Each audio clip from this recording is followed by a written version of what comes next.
বাবা, দেখেছো তো আমি ওকে বাঁচিয়ে রাখিনি। আমি প্রতিশোধ ঠিক নিয়েছি। চল বাবা, এবার ফিরে চল। না বাবা, আমার আরও একটা কাজ বাকি আছে। ওটা না হওয়া পর্যন্ত আমার শান্তি নেই। গ্রামের নাম মালতীপুর।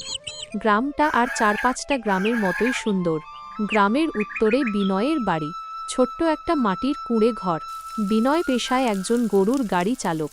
সাত সকালে ঘুম থেকে উঠে খাবার খেয়ে গরুর গাড়ি নিয়ে কাজের উদ্দেশ্যে বেরিয়ে পড়ে। গোপাল বাবা, আমি কাজে বেড়ালাম, তুই সময় মতো খেয়ে নিস। হ্যাঁ বাবা, তোমাকে চিন্তা করতে হবে না। আসি রে বাবা। এই বলে বিনয় গরুর গাড়ি নিয়ে বেরিয়ে পড়ল। গোপালের মা গত বছর সাপের কামড়ে মারা গেছে। গ্রামে ভালো চিকিৎসালয় না থাকায় কবিতাকে বাঁচানো যায়নি।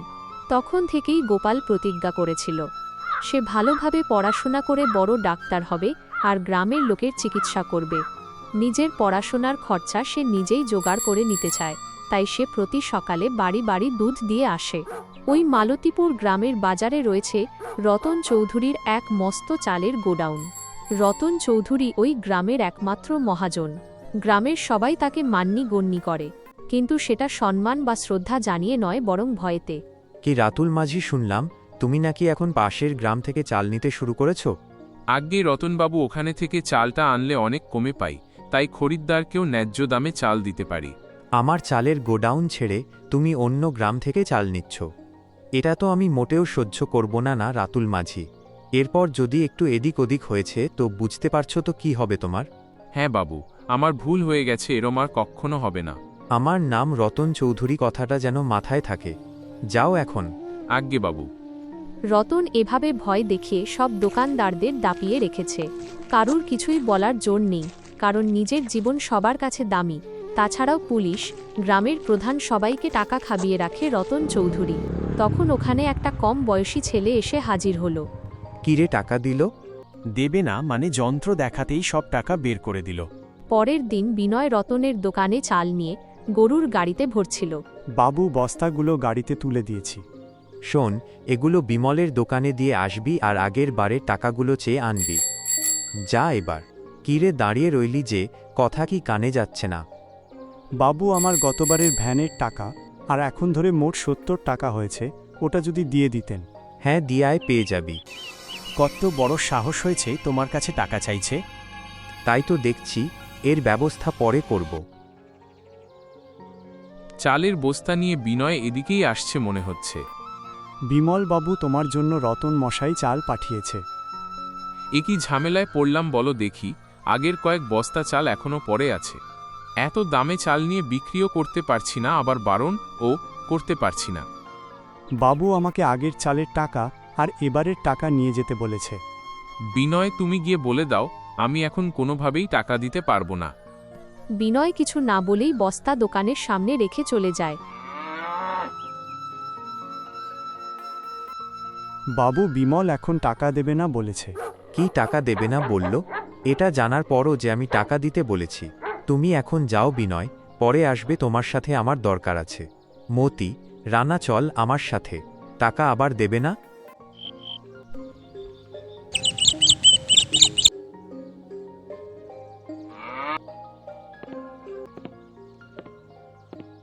বিনয়, ঠিক সময় এসেছ।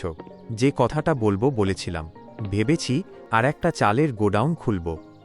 এত খুব খুশির খবর বাবু। খুশির খবর তো বটে, তবে তুমি যদি চাও। বুঝলাম না বাবু, আমি চাই মানে খুব সহজ, দেখো, আমি আর একটা গোডাউন খুললে তুমি ডবল কাজ পাবে। তাতে তোমার সংসারটা ভালো মতো চলবে আর ছেলেটাকে ভালোভাবে পড়াতেও পারবে। ছেলেকে আর বাড়িতে বাড়িতে দুধ দিতে হবে না। একসাথে অনেক টাকাও পাবে, তা দিয়ে ঘরের চালটাও সারাতে পারবে। সে তো ভালো কথা, কিন্তু একসাথে অনেক টাকা পাবো মানে? এখনও বোঝনি? তোমার 5 কাঠা জমির কথা বলছি গো বিনয় ভাই। ওটা আমাকে বিক্রি করো, তাতে তোমার লাভ বই কি লস এক ফোঁটাও হবে না। কি বলো বিনয়, তা কবে কাগজ নিয়ে আসছো? বাবু, ওই জমি আমার বউয়ের অনেক স্বপ্ন নিয়ে কেনা। বউ তো রইল না, কিন্তু তার স্বপ্ন আমি পূরণ করব। যে নেই তার কথা চিন্তা করে কি কোনো লাভ আছে? যে আছে তার কথা চিন্তা করে জমিটা ভালোই ভালোই আমায় লিখে দাও বিনয়, এতে দুজনেরই লাভ হবে। না বাবু, আমি কোনোভাবেই ওই জমি দেব না, তাতে যদি আমার কাজ যায় যাক। কি এত বড় সাহস! ছেড়ে দে, কি করছিস? এর ফল কিন্তু ভালো হবে না বিনয়। আমি এর শেষ দেখে ছাড়ব। কাজটা তুই ঠিক করিসনি, কিছু যদি করে দেয় আমাদের। আমি ওদের ভয় পাই না, আর এভাবে ভয় পেতে থাকলে ওরা আরো বেশি পেয়ে বসবে।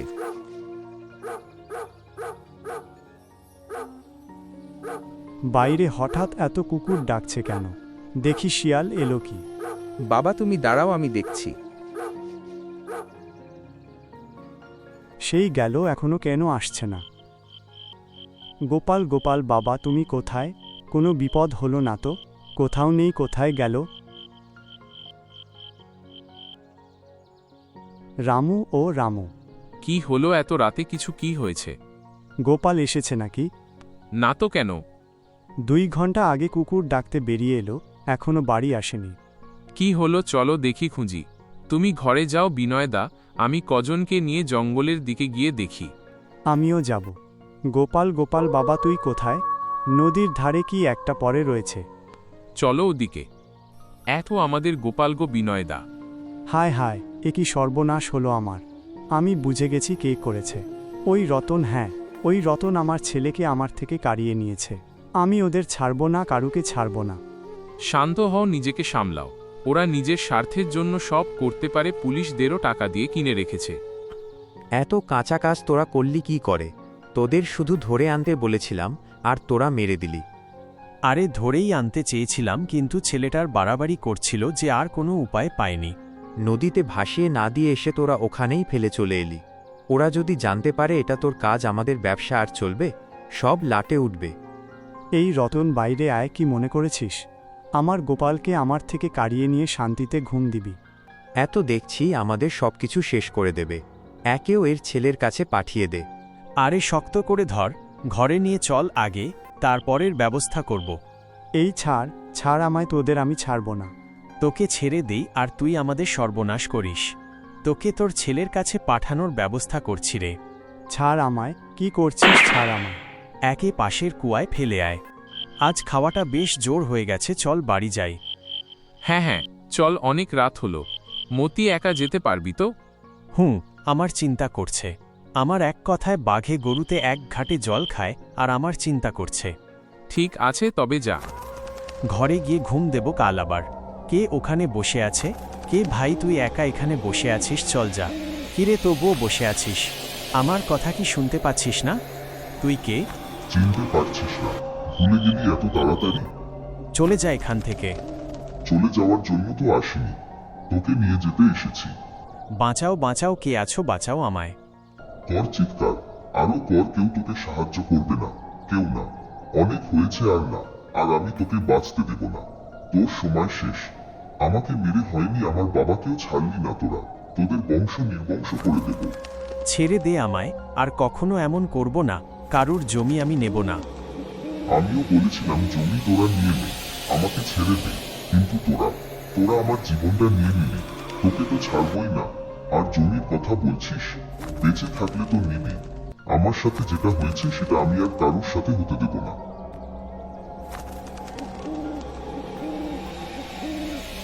এই বলে গোপাল মতিকে মেরে ফেলল ঠিক তখন।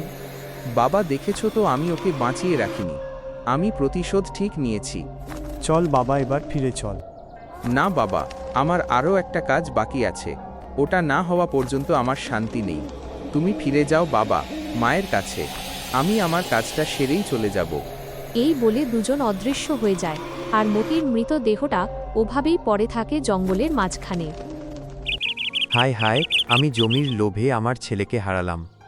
এবার কি হবে? এখন তো আমার খুব ভয় করছে। এবার ওরা আমাকে নাহ মেরে ফেলে। নাহ আমাকে কিছু করতে হবে। ওই বাপ বেটা মরেও শান্তি দিচ্ছে না। কি করি? পুলিশের কাছে যাব। নাহ ওখানে গেলে আরও ফেঁসে যাব, সারা জীবন জেলে কাটাতে পারবো না। ওখানেও যদি আমাকে বাপ বেটা এসে মেরে দেয়। নাহ আমাকে কিছু করতে হবে। তান্ত্রিক, হ্যাঁ তান্ত্রিক, একমাত্র তারানাথ তান্ত্রিক আমাকে রক্ষা করতে পারে। আর দেরি করলে চলবে না, আজই যেতে হবে। তবে অনেকটা পথ, আমার গাড়ি নিয়েই যাব। একই কি হলো, গাড়িটার এখনই খারাপ হতে হলো। এখন কি করব? কারুকে তো পাবো না এই জঙ্গলে। কে ওখানে? আমাকে সাহায্য করো। সাহায্য চাস? হ্যাঁ সাহায্য করব, তবে নয়কে যেতে সাহায্য করব। বাঁচাও, কে আছো? বাঁচাও আমাকে। ছেড়ে দাও আমায়, ছেড়ে দাও, তোমার পায়ে পড়ি। আমাদের মারার জন্য তান্ত্রিকের কাছে যাচ্ছিস? তোর এত সাহস? বলেছিলাম না তোদের ছাড়বো না, আজ তো শেষ দিন। না না, দেখো বাবা, আমি আমাদের প্রতিশোধ নিয়েছি। এবার চলো আমরা ফিরে যাই। এই বলে দুজন অদৃশ্য হয়ে যায় আর রতনের মৃতদেহটা ওভাবেই পড়ে থাকে জঙ্গলের মাঝখানে।